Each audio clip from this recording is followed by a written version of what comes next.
नमः। श्री जानकी वल्लभो विजयते। श्री रामचरितमानस प्रथम सोपान बालकांड। श्लोक वर्णानामर्थसंघानां रसानां छन्दसामपि मंगलानां च करितारो वन्दे वाणी विनायको। भवानी शंकरो वन्दे श्रद्धा विशिवाशिरूपिणो। याभ्यायां विना न पश्यन्ति सिद्धाश्वान्था स्थमीश्वरम्।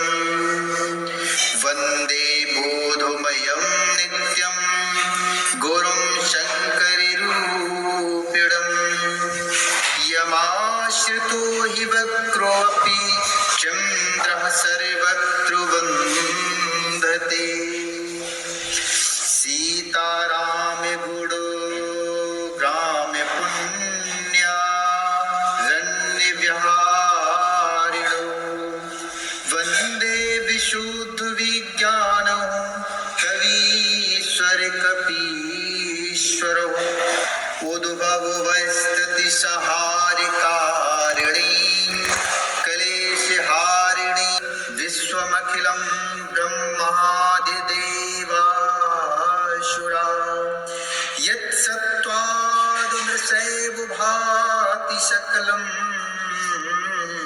रज्जो यथा हि भ्रमः यत्पादुप्लवमेकमेव हि भवाम्भोधेस्ततीर्षावतां। वन्देऽहं तमसेकारणपरं रामाख्यमीशं हरिम्। नानापुराणि निगमागम सम्मतं यदि रामायणे निगदितं क्वचिदन्यतोऽपि स्वान्ताः सुखाय तुलसी रघुनाथ गाथा। भाषा निबन्धुमति मंजुल मातिनो।